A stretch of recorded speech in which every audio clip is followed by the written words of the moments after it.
Gotta love it.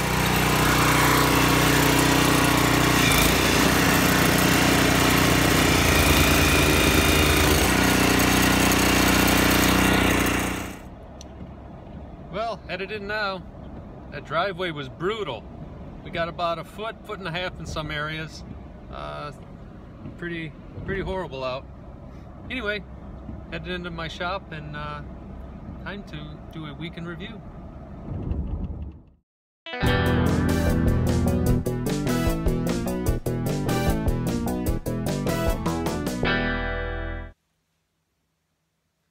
Hey, well, I'm going to film the weekend review in the evening. It's Thursday night. It's a Friday morning when I normally do it, but I got a pretty early start to tomorrow morning, so I won't be able to film. So I thought I'd just get it out of the way tonight.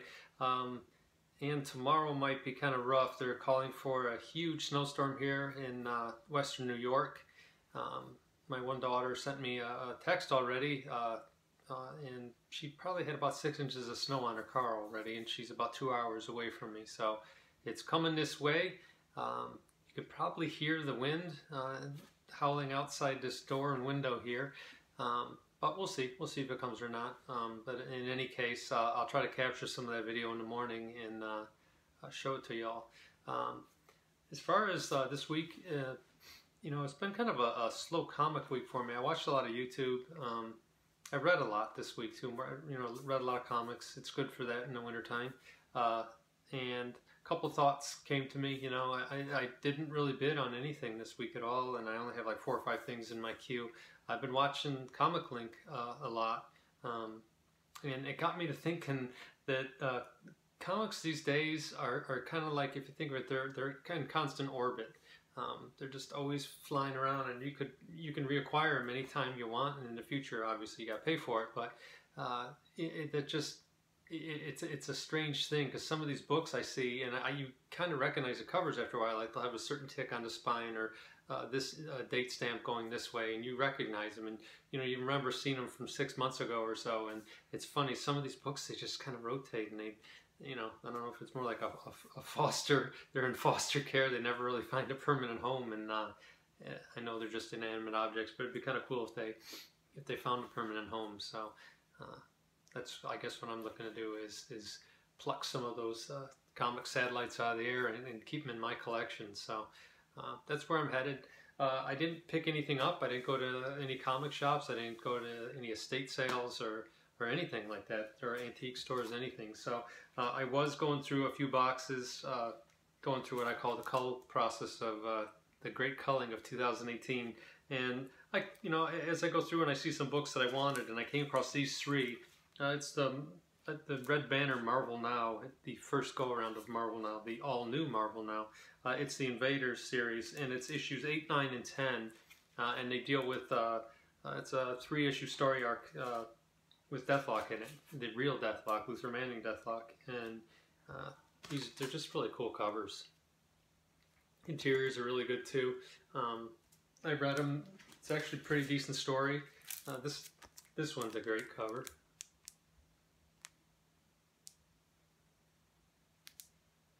I like that stylized red banner on the bottom. I think it's pretty cool. But this one was the one that grabbed me. It's issue 10, so then I took it out and I started leafing through it, and I realized that this is a 3-part story and this is the conclusion to it. It's really cool how up close he is there. There's actually a woman Deathlock there, it looks like. That's pretty cool. Kind of punching his head off like the old Rock'em Sock'em robots. Those are pretty cool. So again, it's kind of the self-haul thing, and I've been doing that a lot lately. I've been doing a lot of reading. I found that little gem in there too, that you know, showcase. It's got the Spectre, and he's fighting with the devil, and the devil's smashing the earth on his head, and it's just, I remember seeing that a lot, and I pulled that one out because that's one I'm going to keep too. So, but you know, kind of a slow week, but enjoyable nonetheless. You know, slow, I guess, as far as new things. Just kind of reacquainting myself with stuff. So this week's sermon is not quite as heavy as last week. It doesn't get into you know, the community at all, but it's something that I noticed this week when I was watching it both, and some people are doing this, and it looks like some people need to do this, I think, to enjoy the hobby better. Comic collecting for me, one of the draws of it's always been putting things in order. And part of collecting in general is like that for me too. I remember when I was a kid, toys or whatever, Matchbox cars, anything like that I had, I always wanted to keep them in a nice order. It's part of, I think, what attracted me to comic collecting, and I think it's why I became a completist for the longest time when I was collecting. You know, then I got out and I stopped for, you know, better part of 20 years and came back again. And the first thing I did when I got back is I got organized, and that's the, you know, the sermon that I'm going to put out here. Get organized. You won't believe how much more enjoyable this hobby is when you know where your stuff is. You actually know what you have, which is a big thing. You don't buy doubles. I can't tell you how many videos I watched this week where people would say something like, I don't think I have this, and it's okay if it's $1 book, but not really, because now you got to take care of it and it's in the way, and it's $1 less you could have bought something else with. And then get organized, get everything bagged and boarded, get a nice list, use some kind of software, go online. There's a ton of them out there that you can put on there. Get your boxes, get them alphabetical or genre, however you want to do them. But believe me, if you do it, you'll love it. It's awesome. So then you'll know what you have. And then what that'll happen is the other side of that is you're going to know what you want. I know for me, when I got back into it, my stuff was kind of in disarray, because at the end when I was buying like crazy, I was buying collections, I was buying new, you know, I would go to shows and I would just put stuff in long boxes or just in regular cardboard boxes. So when the first thing I did is I realized I can't do this unless I can see everything I have. You know, you can't do the equation unless you know all the numbers. So that helped me. Then I realized now you know what you want. You can think of, okay, well, I want to finish this run, or I want to go after that whole title, and you'll know that now. And then the next step for that is then, how are you going to get it? Come up with a plan. You know, how are you going to fund it? Are you going to sell old stuff? Are you going to just, you know, use some money you have for it? You got to be, that's the one you got to be most careful of, because, you know, I heard a few stories this week watching videos, and either it was secondhand, someone telling what someone they'd come across or something they did where they may have gotten into financial trouble. And I think it's real hard to enjoy this hobby if you're leveraged into it. If you're buying your comics on plastic and then you're making payments on it, I don't know. For me, I wouldn't be able to enjoy it. If that, you know, $30 of comics I cost, by the time I really paid for it, was, you know, end up costing me $50 to $100. That's just the way I'm hardwired, I guess. So, but that's the thing of it. And believe me, if you do it, you'll love it. A couple of videos I saw where, you know, guys were reboxing and rebagging, or how they have their stuff set up, and just how much more you can tell in their voice how much more they love their collection now. They know fully what they have and how to really enjoy it. So, you know, organize your collection. You're going to love it. You won't double buy stuff anymore. You might actually find some doubles you can trade or sell and acquire better stuff. So just do it. So I guess it's a sermon and a little bit of homework, but that's just my 2 cents. You don't have to do it, obviously, but I did it. I know others have done it, and it really will increase your enjoyment in the hobby. So that's it for today.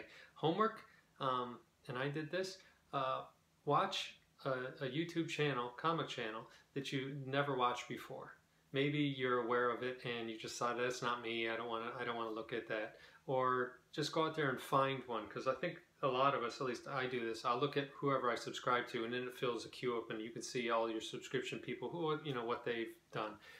If you go out though, when you go out to like the home screen, it'll throw other stuff in there that may be comic related or may not, but I went through and I watched 10 channels I'd never seen before, and a couple of them I really enjoyed. Some of them, they weren't for me. You know, they just had a different type of collecting or what they were into that was, you know, just not my thing. But you might find something you really like out there. So it's kind of getting out of your comfort zone, and, you know, kind of getting up and looking around once in a while and seeing what else is out there other than just, you know, our little core group of people we have. Because this little YouTube comic community is very small. You know, it seems big because you'll see people that have 4,000 or 5,000 followers, but if you think of how big YouTube is, just go out there and, you know, look at a makeup video, for instance. I know that there's these, you know, women out there, they're young women, that they'll have millions of people, or you'll get these guys, they'll be you know, weightlifters, or you know, how to lose weight. There's another big one. Or the other one is how to get grow your YouTube channel. If you just type that in, there'll be hundreds of people on there, and they have 10, 20, 30, 100,000 followers. So it is pretty cool that we are that small, because you kind of can almost know everyone in there. And it's a nice thing. So try to go out there and find it. I've noticed a huge influx of people, and I was one of those people back last summer when I started doing this. So I guess just go out there and try to see if you see anyone new. And if you do, if you find someone you like, put it down in the comments down below so the rest of us can find that guy too, or girl, whoever. One of the new ones I found was Pop Dot, can't remember, Pop Dot something, but it's a younger girl, and the video I watched, she was driving back, I think, from her father's funeral, so that was kind of a touching thing. And anyone that's lost a grandfather, there's a special bond that you have with your granddad that you really don't have with anybody else. And I know when I lost mine, it was a crushing thing, but now when I think of him, it puts a smile on my face. And when I watched that video, I never had watched, I didn't even know who this person was, but it was just one that came up, so I clicked on it, and it turned out to be pretty cool. So that was a good one. And I can't remember, there was another one where it was a younger guy, and I thought it was just going to be one of those typical haul videos, but he made some comments. If I remember it, I'll put it below, but I must have watched 100, you know, or more videos this week. I didn't watch them, and I didn't write them all down. So do that for your homework. It's pretty good. As far as recommendations, I watched the latest X-Files. It was on last night.